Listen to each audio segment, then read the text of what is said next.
Sebentar, saya share screen dulu.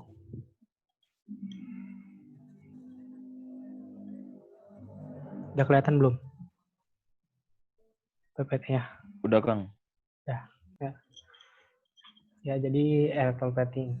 Nah, electroplating ini dia merupakan salah satu implementasi atau penerapan dari salah satu ilmu kimia, yaitu elektrokimia. Nah, elektrokimia adalah sebuah reaksi kimia yang melibatkan listrik di dalamnya. Nah, elektrokimia itu sendiri kan dibagi menjadi dua. Ada sel elektrolisis dan ada sel volta. Sel volta itu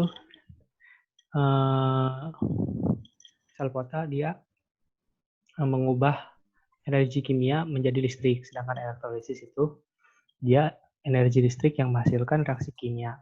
Contoh dari sel volta itu ada baterai atau aki, sedangkan electroplating dia masuknya ke elektrolisis karena dia mengubah energi listrik dari sumber listriknya menjadi reaksi kimia sehingga menghasilkan lapisan nantinya. Nah, ini ada skema proses dari electroplating. Sebelum proses electroplating, dilakukan proses persiapan awal permukaan. Nah, persiapan awal permukaan ini dia bertujuan untuk agar proses electroplating nanti logam pelapisnya bisa menempel lebih sempurna di logam yang akan dilapisinya. Yang pertama, siapkan alat dan bahan terlebih dahulu. Nanti alat dan bahannya akan dikasih. Silahkan di-download aja. Kalau misalnya ada kesalahan teknis di presentasinya, teman-teman bisa dilihat di ininya, di PPT-nya ya. Soalnya jaringan dari URI-nya rada-rada nggak stabil hari ini. Tuh.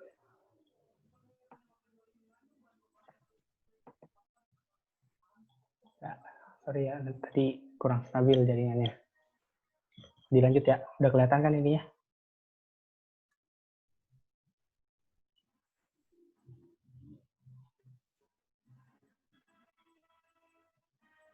Kelihatan nggak PowerPoint-nya?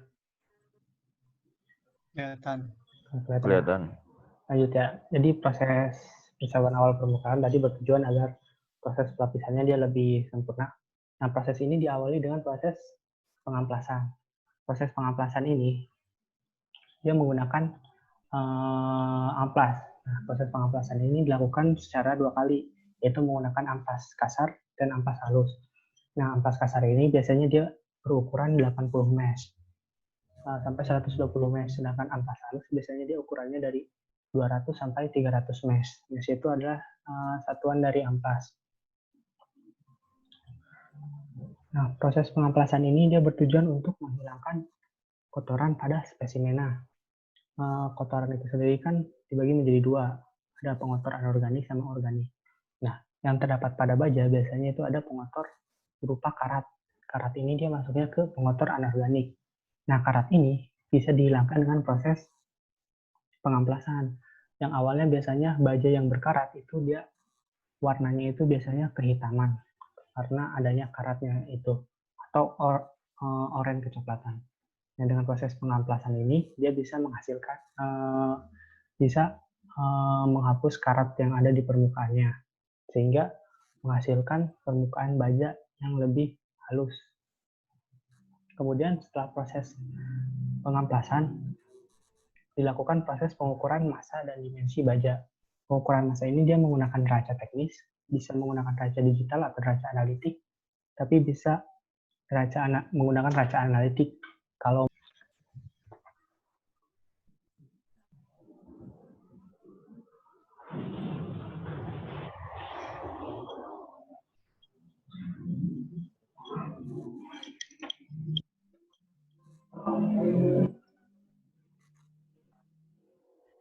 ada belum ini ya.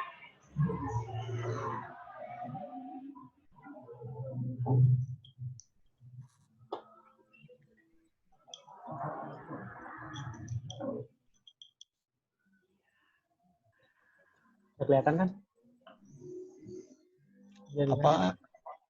Jaringannya kurang stabil, udah kelihatan ininya? Atau belum? Belum ya? Belum.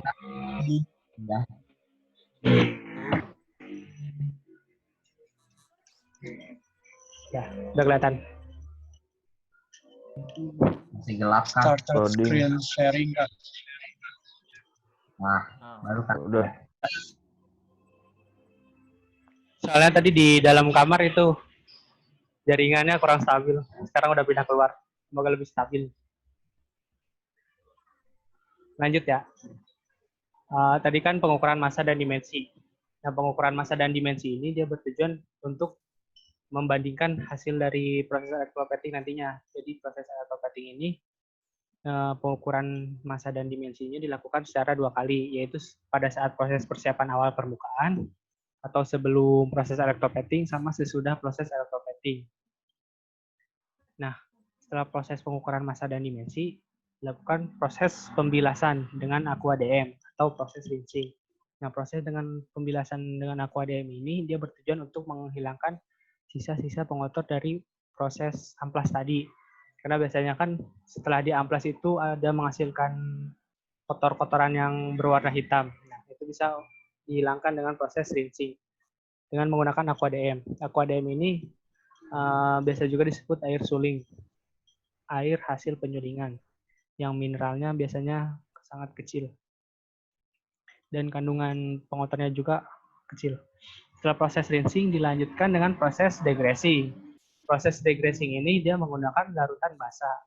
Nah, proses degressing ini dia bertujuan untuk menghilangkan lemak.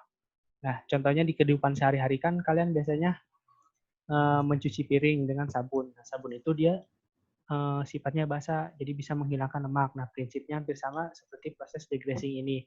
Nah, proses degressing ini menggunakan larutan basah. Di sini kita contohnya menggunakan larutan NaOH, atau bisa juga diganti dengan larutan lain. Yang penting itu masih bersifat basah. Kemudian setelah proses degressing untuk menghilangkan lemak tadi, lemak ini dia biasanya berasal dari tangan kita, dari pengotor tangan kita pada saat proses pengamplasan. Nah, pada saat proses pengamplasan tadi kan kita melakukan pengamplasan dengan tangan. Nah, biasanya di tangan kita itu kan ada keringat yang mengandung lemak juga. Nah, itu dihilangkan dengan proses degressing. Kemudian setelah proses degressing, di rinsing kembali dengan aqua DM, dibilas kembali agar larutan-larutan basah sebelumnya itu sisa-sisanya dapat bersih dari permukaan spesimennya. Setelah proses rinsing dilanjutkan kembali dengan proses pickling. Nah, proses pickling ini dia menggunakan larutan asam. Nah, di sini kita menggunakan contohnya adalah HCl. Nah, pada proses pickling ini dia bisa menghilangkan sisa-sisa pengotornya, pengotor karatnya. Kalau misal hanya sebentar itu bisa menghilangkan karat, tapi kalau misal proses picklingnya terlalu lama itu dia bisa bereaksi dengan oksida yang ada di spesimen ini. Nah, kalau dia bereaksi dengan oksida karena direndamnya terlalu lama itu malah bisa menghasilkan karat dari proses pickling. Jadi pada proses pickling ini jangan terlalu lama, karena kalau terlalu lama itu bisa menghasilkan karat. Dan juga bisa si spesimennya ini sampai gosong kalau terlalu lama. Nah, setelah itu proses pickling selesai, dibilas kembali dengan proses rinsing agar sisa-sisa dari larutan HCl-nya ini sudah bersih dari permukaannya. Nah, setelah itu dilanjutkan dengan pengeringan spesimen. Nah, spesimen ini dikeringkan bisa menggunakan dengan kipas angin atau hair dryer, tapi jangan sampai terlalu lama disimpan di udara. Karena kalau misal terlalu lama, itu juga bisa menghasilkan karat, bisa bereaksi dengan oksigen, menimbulkan karat. Nah, biasanya ditandai dengan munculnya warna oranye kecoklatan, kalau misal terjadi karat. Nah, proses persiapan awal permukaan tadi bertujuan agar proses electroplating si logam pelapis bisa menempel lebih sempurna pada logam yang dilapisi. Setelah proses persiapan awal permukaan tadi selesai, dilanjutkan dengan proses electroplating. Proses electroplating ini, yang pertama pastinya harus siapkan alat dan bahan. Yang kedua, si plat baja ini dihubungkan ke kutub negatif dari rectifiernya atau katoda. Nah, sedangkan plat tembaganya dihubungkan ke kutub positif atau anoda. Nah, karena energi listrik itu dia mengalir dari kutub positif ke kutub negatif. Jadi nanti si tembaga mengalir ke plat baja. Seperti itu. Kemudian setelah dihubungkan ini biasanya dia menggunakan penjepit buaya. Setelah itu dicelupkan ke dalam larutan elektrolit yang sudah ada di dalam bak rectifier. Nah, larutan elektrolitnya di sini kita menggunakan larutan elektrolit yang memiliki kandungan elektron Cu, yaitu menggunakan CuSO4. Nah, karena CuSO4 ini dia mengandung Cu dan dilapisinya juga dengan Cu, jadi proses pelapisannya bisa lebih maksimal. Kemudian setelah dicelupkan dan setelah dihubungkan ke rectifier, dilanjutkan dengan proses electroplatingnya dengan menyalakan rectifier, dan waktu serta arus dari electroplatingnya itu beragam. Jadi nanti waktu sama arusnya itu nanti bakal dikasih tahu sama asisten wali masing-masing. Kemudian setelah proses electroplatingnya selesai, setelah waktu dan arusnya beragam, rectifier kembali dimatikan, lalu plat baja dan tembaga, yaitu diangkat dari larutan elektrolit yang ada di dalam bak elektroplating. Kemudian setelah itu dibilas dengan aqua DM agar tidak ada larutan yang tertinggal. Kemudian spesimennya dikeringkan dengan kipas ataupun hair dryer. Nah, kemudian masanya diukur kembali untuk membandingkan.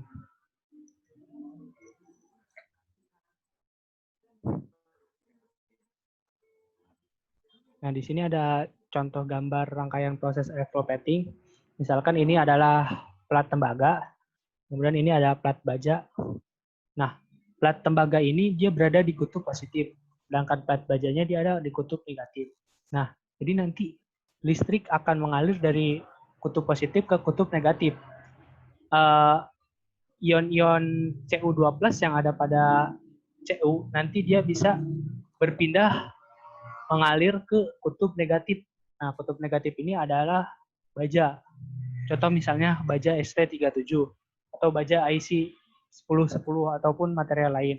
Jadi ketika nanti si ion-ion Cu ini berpindah, nanti dia akan melapisi si baja ini. Nah, ketika dilapisi, nanti ada bagian Cu yang terkikis di logam Cu yang ini. Ini adalah logam Cu yang murni, tembaga yang murni biasanya. Nah, jadi nanti ada bagian yang terkikis atau menghilang. Nah, kita menggunakan larutan elektrolit karena larutan elektrolit adalah larutan yang dapat mengantarkan listrik. Nah, dengan itu, dengan bantuan listrik, kita menggunakan proses electroplating, jadi kita proses electroplatingnya bisa lebih maksimal.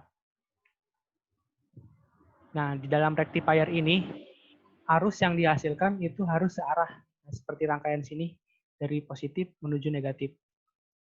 Arusnya harus searah atau direct current. Nah, tetapi rectifier ini dia disambungkan ke sumber arus rumah tangga, seperti pada colokan-colokan di rumah, kayak gitu. Sedangkan arus yang ada di rumah itu biasanya itu arus bolak-balik, alternating current.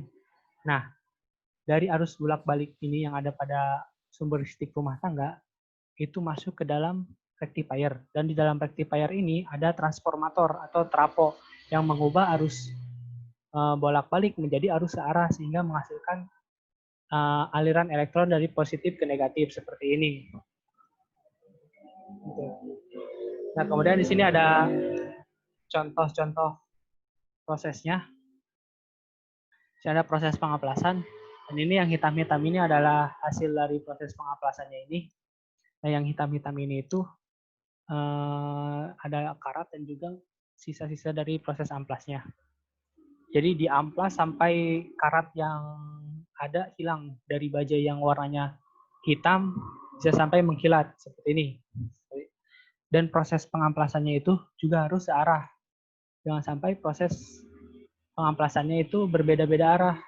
Kalau misal proses pengamplasannya arahnya ganti-ganti, itu takutnya nanti terlalu banyak goresan. Kalau misal goresannya terlalu banyak, nanti si logam yang pelapisnya nggak bisa menempel sempurna di logam yang dilapisinya.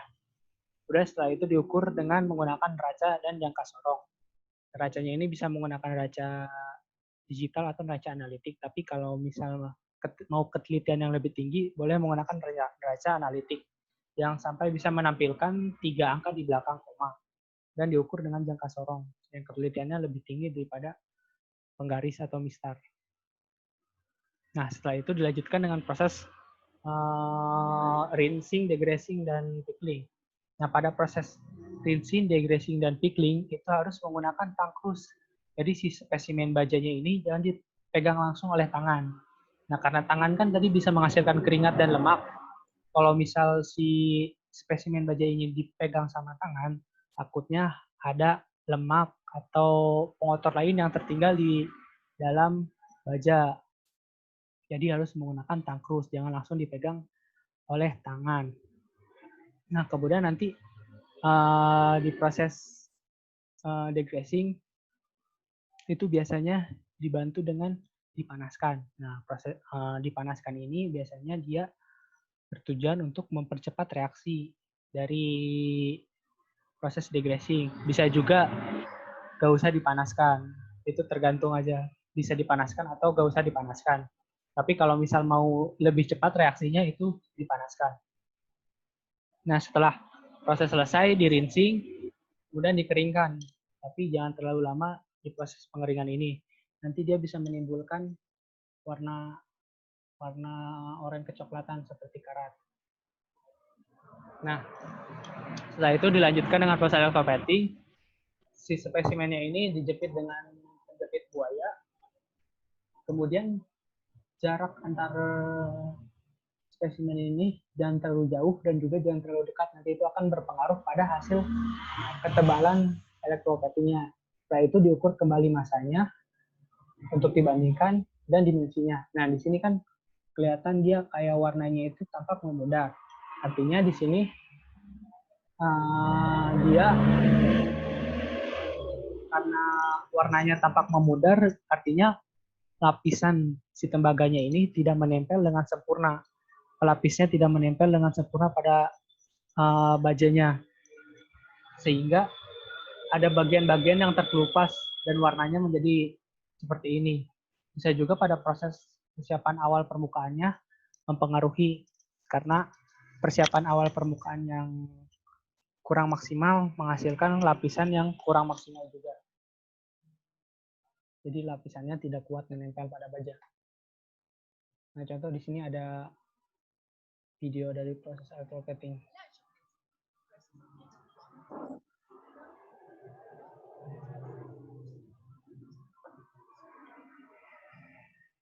Jadi electroplating itu dari melibatkan energi listrik dalam proses reaksi kimianya.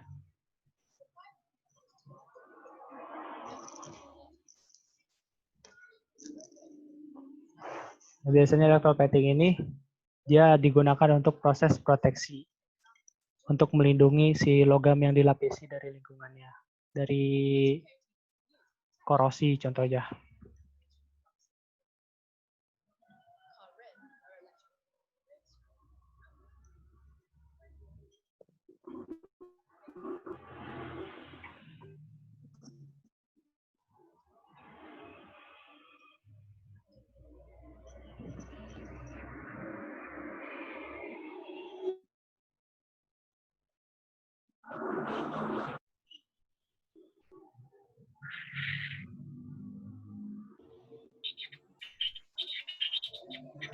Sorry, tadi kurang stabil ya.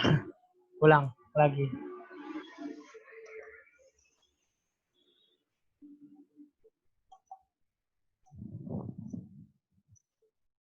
Nah, electroplating juga bisa digunakan dalam proses pelapisan kostum ruang angkasa yang digunakan sama astronot. Contohnya, pelapisan kaca itu menggunakan emas.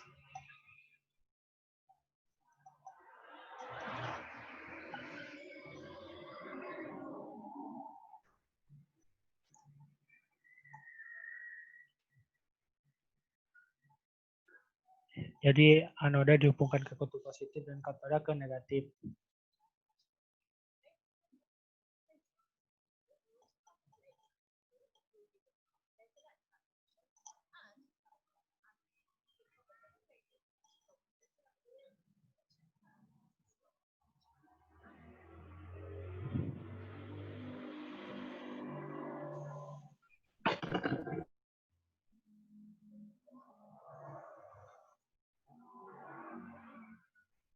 Jadi nanti anoda dari tembaga dihubungkan ke kutub positif dan logam yang akan dilapisi dihubungkan ke kutub negatif.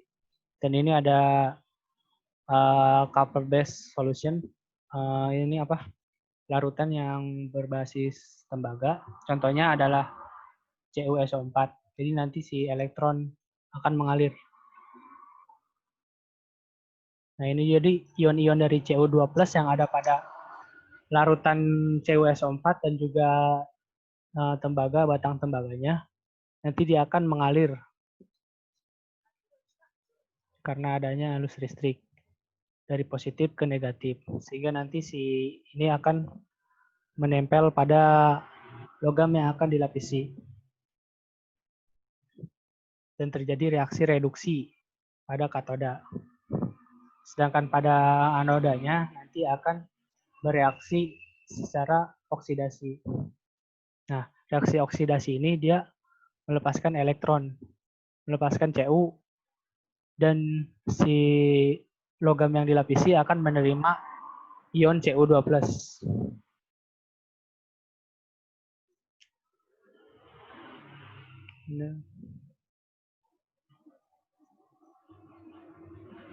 Nah, nanti karena ada ion-ion Cu yang dilepaskan, si tembaganya ini akan ada bagian yang terkikis atau yang hilang karena ada elektron yang dilepaskan.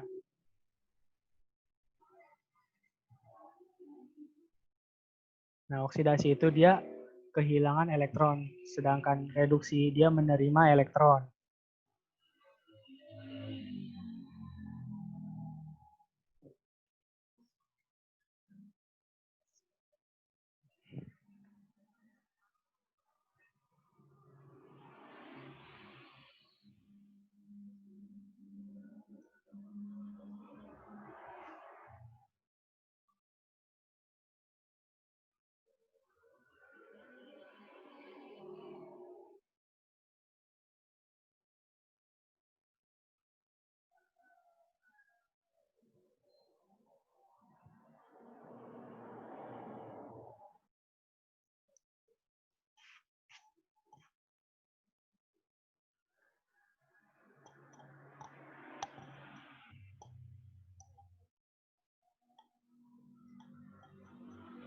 Nah, elektroplating ini juga dia bisa berbahaya karena lingkungan.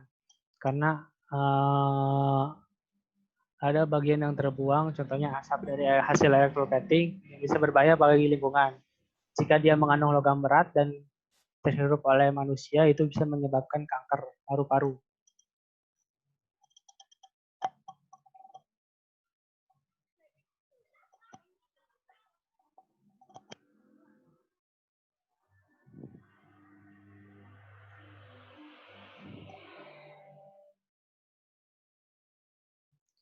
Jadi yang harus kalian ketahui dari elektroplating itu prinsip elektrolisis yang diterapkan di kehidupan sehari-hari. Contohnya adalah elektroplating, di mana elektron mengalir dari kutub positif ke kutub negatif. Nah, elektron dari logam pelapis yang dimana di sini kita menggunakan Cu mengalir sebagai ion Cu2+, kemudian menempel pada logam yang akan dilapisi pada katodanya. Nah, proses elektroplating ini juga membutuhkan bantuan dari larutan elektrolit. Contohnya larutan CuSO4 yang digunakan. Nah, kemudian di sini ada contoh proses elektroplatingnya.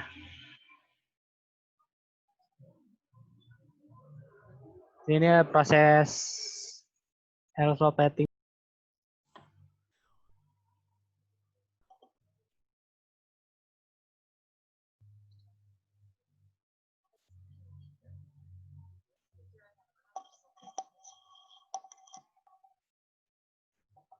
Jadi larutan yang elektrolit yang dipakainya itu ada tembaga sulfat. Kemudian plat tembaganya dihubungkan dengan penjepit buaya dan dihubungkan ke baterai. Di sini sumber arus listriknya ada baterai. Nah, jarak dari tembaga dan baja itu jangan terlalu jauh dan juga jangan terlalu dekat. Itu nanti bakal berpengaruh ke hasil proses pelapisannya.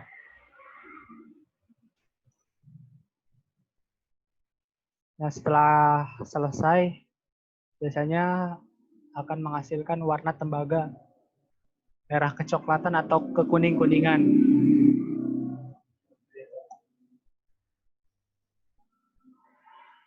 Nah, di sini ada pengumpulan dan pengolahan data.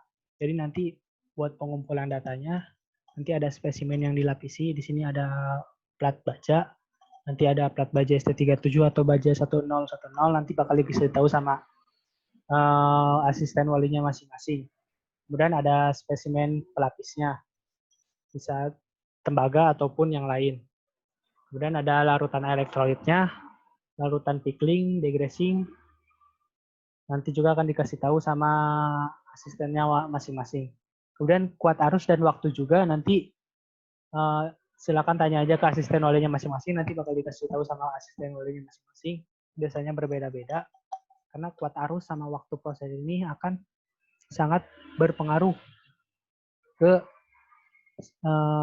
hasil proses pelapisannya. Dimana kalau misal kuat arusnya terlalu besar sama waktunya terlalu lama, itu nanti dia bakal lapisannya akan terlalu tebal. Kalau misal lapisannya dia terlalu tebal, nanti takutnya dia tidak akan menempel kuat pada baja yang dilapisi. Kalau misal waktunya terlalu sebentar dan arusnya terlalu kecil juga, itu nanti si lapisannya akan terlalu tipis, jadi tidak bisa memproteksi dari lingkungan dan juga tidak bisa menempel kuat.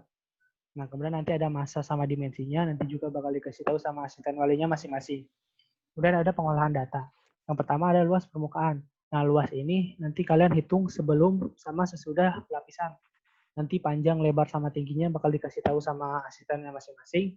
Jadi nanti kalian hitung di luas permukaan awalnya sebelum dilapisi, kemudian dihitung lagi luas permukaan setelah dilapisinya.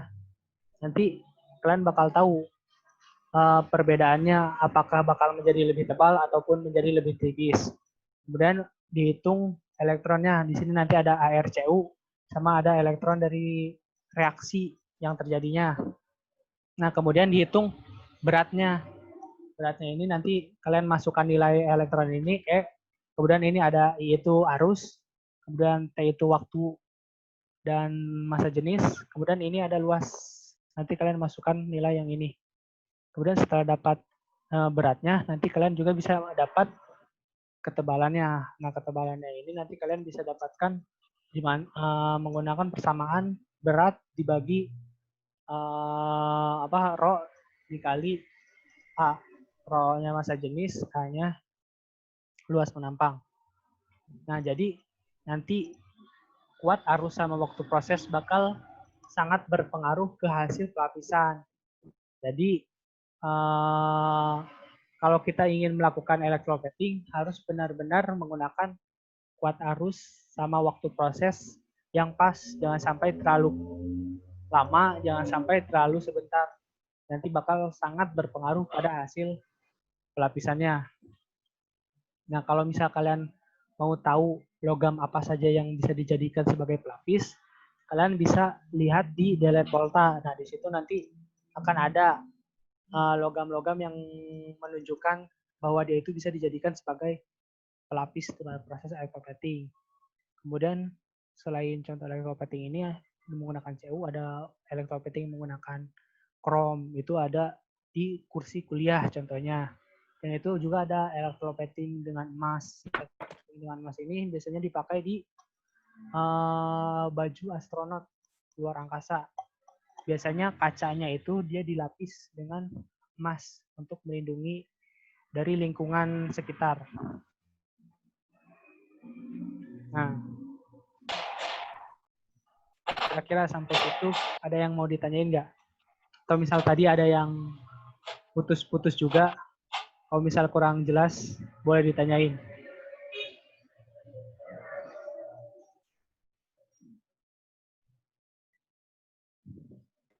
Saya mau nambahin nih. Mungkin teman-teman taunya electroplating itu kan pelapisan logam dengan logam lagi ya. Tapi tadi sempat dijelasin juga sama Uri kalau baju astronot itu melapiskan logam di kacanya. Padahal kan kaca non logam ya.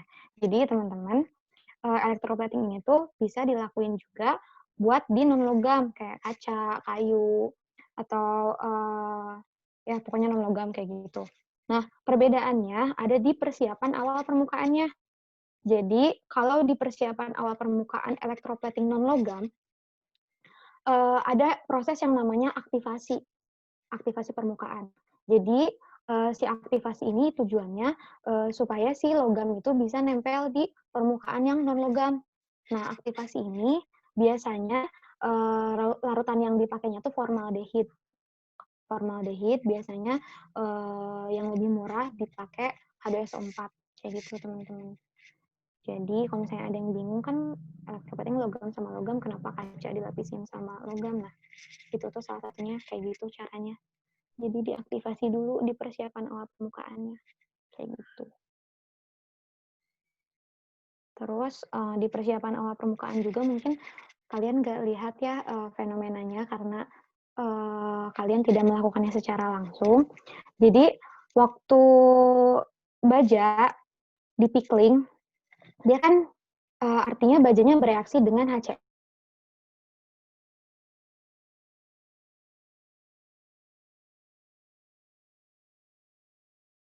Gelembung, karena si baja itu ketika dia direaksikan dengan HCl, dia akan melepaskan gas H2. Nah, si gelembung yang terbentuknya ini, dia tuh gas H2 yang dilepaskan dari proses reaksi itu. Kayak gitu, teman-teman.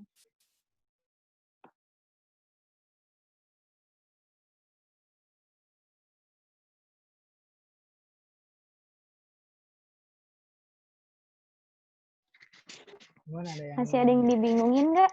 Ditanyain lagi nggak? Yang Kenapa masih gitu bingung. di greasingnya pakai basa? Kenapa harus pakai NaOH? Boleh diganti apa enggak? Gimana? Ada yang mau ditanyain nggak? Itu Emang nanti bisa kalau buat misalnya mau nanya teh, ya, emang kalau itunya Kenapa? diganti Bisa emang diulang? bisa ya teh? Apanya yang diganti? Di mana? Di proses mana? Teh emang itu kalau si NaOH-nya bisa diganti emang teh? Bukannya teh? NaOH bisa diganti dengan basa kuat yang lain. Jadi bisa diganti pakai KOH, bisa diganti pakai LOH. Yang penting basa kuat. Kenapa harus basa? Tadi udah sempat dijelasin juga sama Uri, karena basa itu bisa mengikat lemak. Kalau misalnya teman-teman pernah ingat di SMA-nya mungkin, kalau yang SMA atau yang dari SMK Kimia, kalau misalnya teman-teman pernah ingat ada yang namanya reaksi penyabunan. Nah, si reaksi penyabunan ini prinsipnya sama kayak di greasing. Jadi, baja di permukaannya itu ada lemak atau trigliserida atau RCOOR. Dia direaksikan sama NaOH. Nah, si NaOH-nya ini akan mengikat si trigliserida itu atau lemaknya itu. Jadi, namanya reaksi penyabunan. Kayak gitu.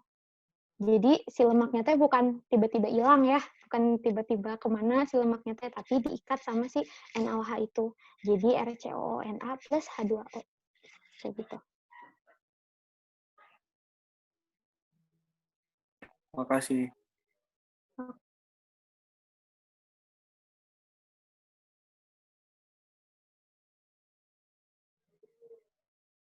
Atau masih ada yang dibingungin?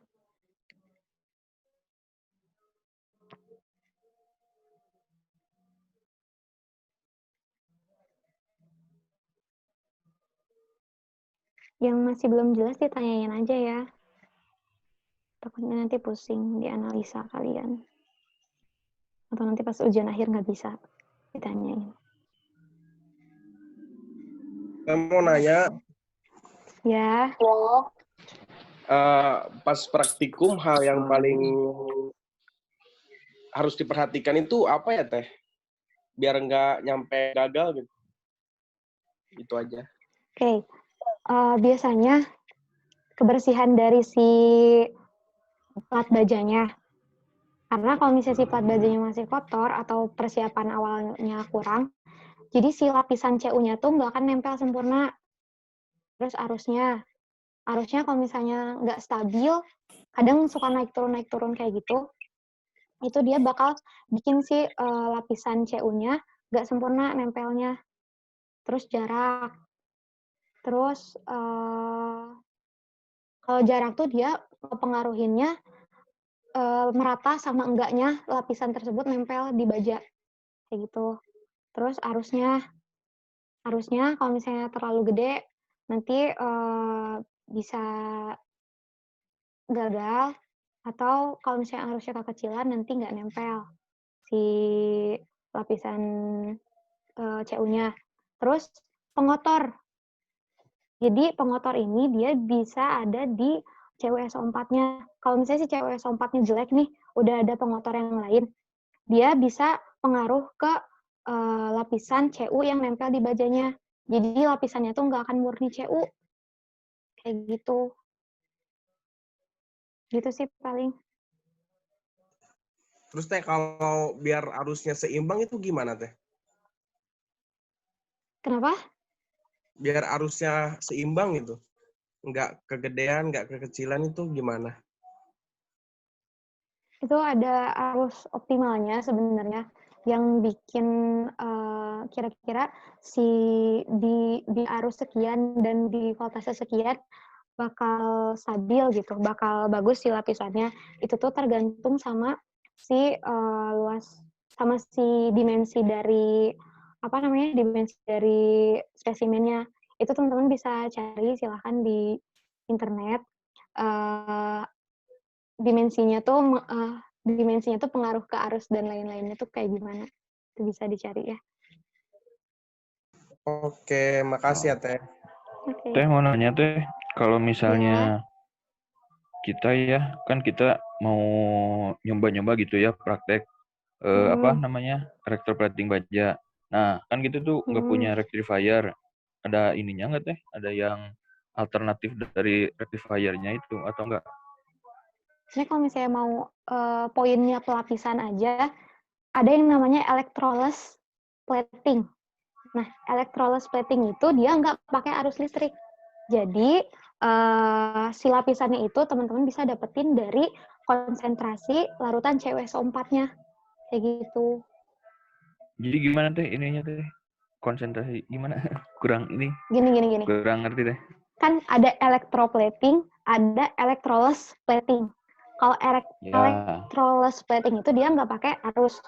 Jadi, hal yang mempengaruhi nempelnya si CU itu ke baja, yaitu dari konsentrasi si larutan pelapisnya. Larutan pelapisnya tuh si CuSO4-nya itu. Kayak gitu. Jadi Itu salah gimana satu itu teh? alternatif sih. Dicelupin aja. Ada waktu tertentu Dengan atau waktu tertentu, gimana? ya. Dengan waktu tertentu. Kayak gitu. Oh. Cuman kalau waktu optimalnya berapa, aku lupa sih. Bisa dicari di internet. Tapi yang pasti lebih lama gitu ya, Teh? Optimal untuk electroless plating. Iya, karena si listrik kan salah satunya buat mempercepat lapisannya. Ketika dia nggak pakai arus listrik, mungkin bisa lebih lama. Jadi sebenarnya kalau misalnya si CuSO4-nya konsentrasinya kuat, dia tuh dicelupin juga bakal langsung ke lapis, tapi nggak bertahan lama. Kayak gitu. Oh, jadi itu yang tadi electroless teh jadi sia-sia tuh teh. Kalau dicelupin cuman kayak secelup gitu loh. Iya kan, cuman jadi harus lama banget berarti itu teh. Untuk waktunya aku lupa sih kayak gimana, tapi electroless plating itu ada. Nanti bakal dapat materinya di semester berapa ya? Pokoknya nanti diajarin sama Pak Joko. Aku lupa. Oh, iya siap teh. Makasih teh. Oke. Larutan elektrolitnya itu juga nanti pengaruh ke proses electroplating. Kalau larutan elektrolitnya udah jelek, nanti arus yang dihantarkan di larutan itu juga nantinya agak optimal. Jadi proses hasil lapisan di electroplating juga nanti lapisannya itu udah sempurna. Maaf, terus itu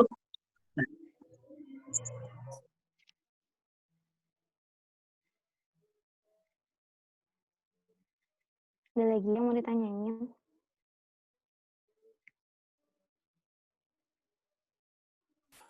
putus gini suaranya.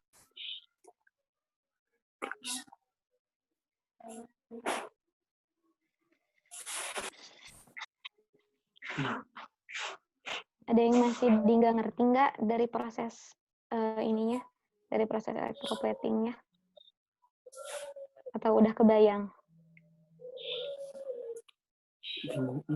Insya Allah. Teman-teman nanti bisa dilihat lagi aja videonya, bakal kita kirimin lagi. PPT-nya udah aku kirimin ya tadi, bisa di-download. Tuh. Biar lebih jelas aja. Kalau misalnya nggak ngerti, silahkan ditanyain sama asisten walinya masing-masing ya. Mengenai laporan, sama ya. 1 kali 24 jam per modulnya.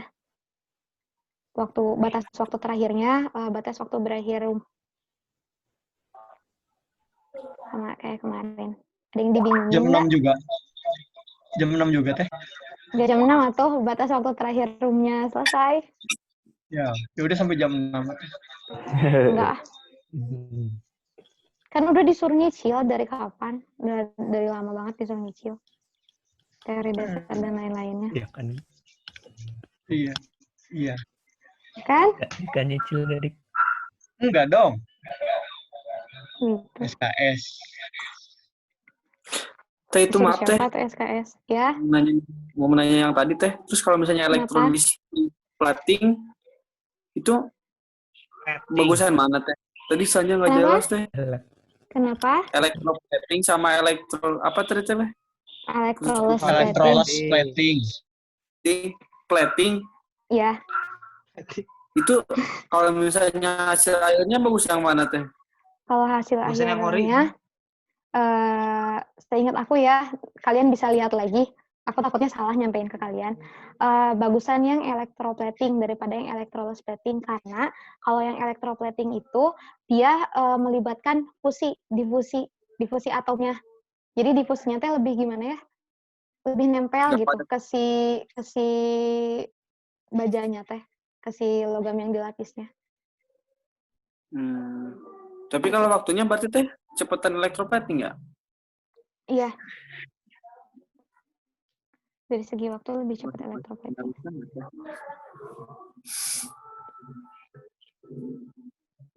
Buat Teh tadi analisa, mau nanya. teman-teman ada yang dibingungin nggak? Kenapa? Enggak, tadi mau nanya kan tadi Ya. tuh selain logam juga bisa di apa sih? Bisa dilakukan electroplating ya kan? Ya. Nah, terus kalau misalkan kayak kayu tadi manfaatnya sama, maksudnya tuh apa sih? Ya pokoknya manfaatnya bakalan sama nggak sama yang logam itu? Kalau logam kan lebih ke proteksi ya, proteksi korosinya. Kalau teman-teman udah pernah dengar intermetalik belum? Dengar udah, tadi baru dengar. Maksudnya udah pernah diajarin atau belum tentang intermetalik? Belum teh, belum. Oh, belum ya. Belum. Jadi kalau misalnya teman-teman butuh suatu material yang sifatnya ada di antara logam sama non-logam, nah itu salah satunya bisa dilakukan dengan cara kayak gitu. Jadi teman-teman butuh sifat logam dan non-logam sekaligus. Nah, si penggunaannya tuh salah satunya kayak gitu. Selain buat dekorasi dan buat proteksi, salah satunya kayak gitu kalau buat di non-logam. Oke, terima kasih. Oke. Nah, tadi juga kan kalian udah tahu tentang anodisasi. Nah, jadi kalian harus bisa bedain anodisasi sama elektroplating itu perbedaannya apa, mekanismenya seperti apa, prinsip kerjanya seperti apa, kemudian posisi katoda anodanya seperti apa. Nah, kalian harus bisa membedain antara anodisasi sama elektroplating.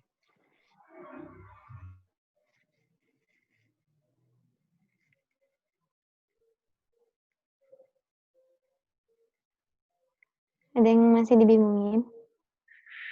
Masih Masalah banyak sih. laporan? Kenapa?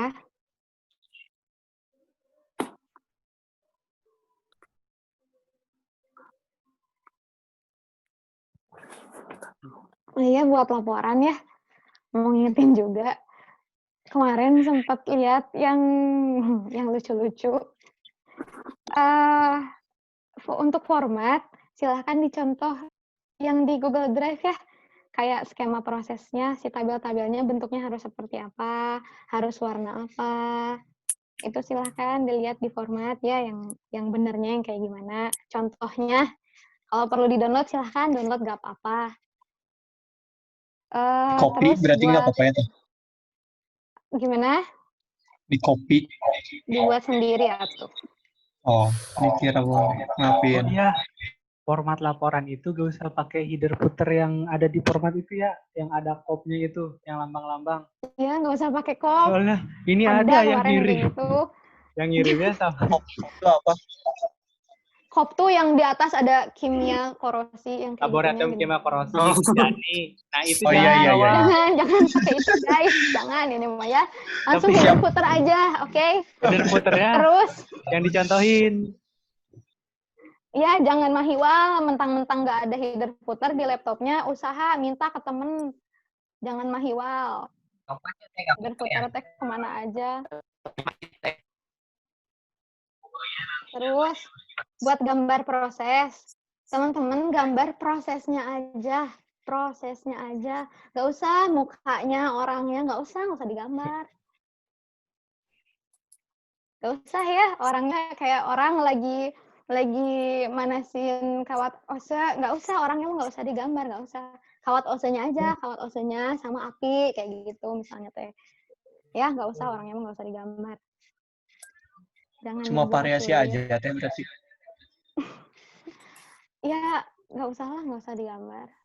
Si orang-orangnya mah. Terus kalau Kreatif misalnya teh. nggak, ya udah iya.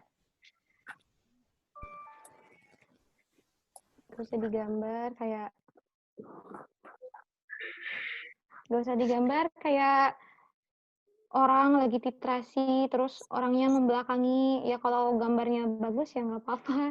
Ini mah nggak dimengerti gitu. Kalau itu teh orang kan kita nggak tahu, harus dijelasin dulu teh itu teh orang lagi gini.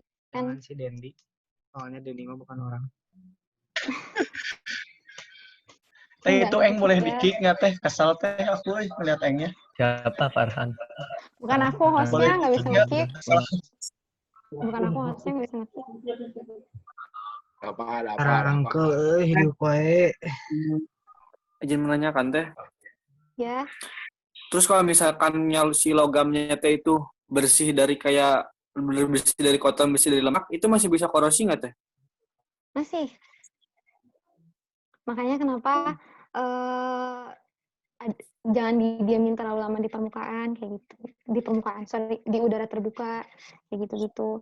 Nanti kalian bakal bisa lebih paham bedanya korosi sama kondisi-kondisi logam gimana bisa korosi di mata kuliah korosi. Cuman secara garis besarnya logam itu bisa terkorosi kalau dia ada di kondisi yang tidak stabil. Kondisi yang tidak stabil dari logam itu kalau dia ada di kondisi ion.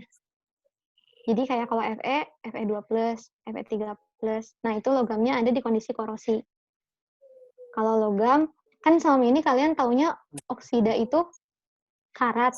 Sebenarnya oksida nggak selalu karat. Tapi oksida itu ada yang namanya lapisan pasifasi. Kalau saya jelasin di sini, nanti kejauhan, kaliannya pusing. Nanti bakal ketemu di mata kuliah korosi dan di praktikum korosi ya. Gitu. Ya, nanti aja tuh dijelasinnya. Masih pusing kita. Ya.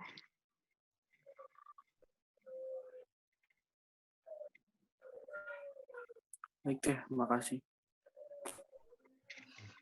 Ada lagi yang masih dibingungin? Kalau suhu ngaruh pada kekuatan logam nggak teh? Ketahanan logam. Ngaruh dong. Ngaruh Kan banget. ada logam yang tahan temperatur tinggi, ada yang enggak. Oh iya, iya makasih teh. Ya. Oh ya, nanti suhu itu juga ngaruh ke korosi. Misal nih, kalian taruh baja di luar ruangan. Nah, baja itu, misal pagar deh. Pagar kan kadang kehujanan, kadang kepanasan. sama bandingin baja yang jenisnya sama kayak pagar tapi disimpan di ruangan terus. Nah, kalau yang ada di luar itu kan dia kadang kena panas, kadang kena dingin, panas lagi, dingin lagi. Sedangkan di dalam ruangan kan dingin terus misalnya. Nah, itu akan lebih mudah terkorosi yang di luar ruangan karena dia perbedaan temperaturnya berbeda gitu. Nanti kalian bakal dapat di termodinamika metalurgi itu. Udah dapat belum sih termodinamika? Belum. Semester Belum, depan. Kang. Nah, nanti bakal tahu di termodinamika itu. Tentang pengaruh suhu itu. Ada lagi yang mau ditanyakan? Ini teh mau nanya, kan tadi Ya. teh kan tadi kalau misalkan kayak kehujanan, kepanasan gitu, Mm-mm. bisa menimbulkan korosi kan tadi. Ya. Nah, kalau misalkan di pagar kan tadi contohnya pagar ya, tapi di pagarnya teh nggak korosi malah lumutan gimana teh? Nggak korosi malah lumutan. Ya berarti tergantung. Ya, Berarti gimana Aneh, serius temperaturnya? ini mah nanya serius soalnya di rumah aku mah lumutan bukan korosi teh. Rumah kamu mah aneh. Berarti dari Serius temperaturnya nanya, ngaruh. jangan ketawa. Dari temperaturnya ya Lumutan. itu teh berarti. Itu Kan kalau lembab misalnya- biasanya lingkungannya. Nah, lingkungannya lembab. Kan ada yang namanya tingkat kelembaban atau humidimeter. Nah, itu teh ngaruh juga. Jadi kalian kalau misalnya nanti ya praktikum korosi, dia teh bakal dijelasin juga pengaruh kelembaban seperti apa. Kayak gitu. Kalau misal gabut, lihat Oh, aja jadi itu teh nggak akan jadi lumutnya. korosi. Bisa jadi korosi. Tapi lihat aja lumutnya Korosi tetap. di balik lumut itu dia ada korosi atau enggak. Kalau misal gabut sih kayak Jadi ada yang namanya corrosion under insulation. Tapi nanti kalau dijelasin pusing. Ya udah, nanti aja teh. Aku cuma nanya itu doang, kenapa lumutan Ya. di rumah aku mah gitu. Itu dari kelembabannya biasanya kalau lumut.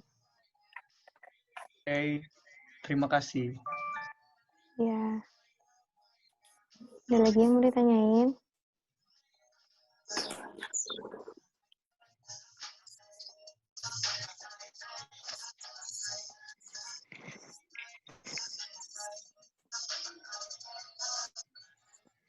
Oh iya, daftar pustaka teman-teman wajib ya.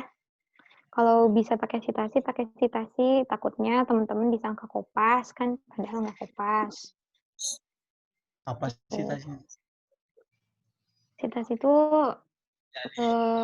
kalian dapatnya dari mana, dari jurnal mana misalnya, terus kalian tandain kayak biasanya pakai angka yang kayak kurung siku, di dalamnya ada angka. Bisa kalian lihat di contoh daftar pustaka kalau nggak salah ada, atau bisa kalian lihat contoh citasi di internet kayak gimana.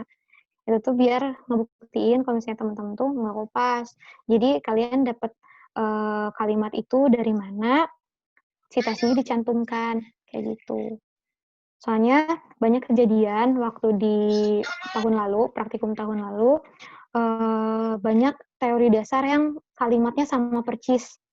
Ketika saya tanya ini kopas atau enggak, mereka jawabnya enggak kopas, tapi emang beberapa ada yang sumbernya sama, sumber dari internet atau dari jurnalnya sama. Jadi mereka langsung copy paste dari jurnal atau internet itu tanpa merubah lagi si kalimatnya. Dan nggak pakai citasi. Jadi terindikasi kopas, padahal mungkin sebenarnya emang nggak kopas, kayak gitu.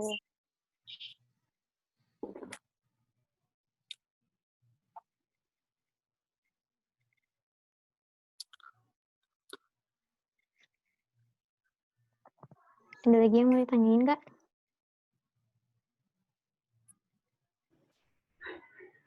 Tadi teh citasi gimana Cah caranya? Ini kurang jelas. Bisa dicari Jangan di keserus. internet cara buat ngesitasi kayak gimana ya, Oh iya iya. biar lebih jelasnya.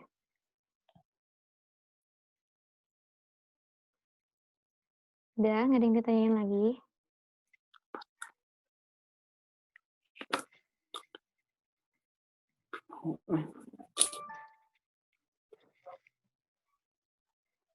Udah teh. Makasih. Ini belum beres. Kita belum beres. Aku ketang yang belum beres mah masih banyak soalnya. Kumpulin laporannya, jangan lupa. Iya. Udah ini udah jelas semua, gak ada yang ditanyain lagi. Aman. Udah teh. Udah teh. Kalau misalnya Iya. udah, Mau lanjut dulu. Aduh. ditutup Kalau aja. udah, Kalau Ya. udah kita silahkan Nuriani. tutup aja. Terima kasih buat teman-teman. Silakan kerjain laporannya, lanjutin kerjain laporannya. Tetap semangat, jaga kesehatan. Terima kasih. Assalamualaikum warahmatullahi wabarakatuh. Waalaikumsalam. Waalaikumsalam. Boleh Banyak langsung Kang. Teh. keluar dari roomnya. Makasih banyak, Kang. Siap, makasih. Assalamualaikum. Waalaikumsalam. Waalaikumsalam. Jangan kangen aku.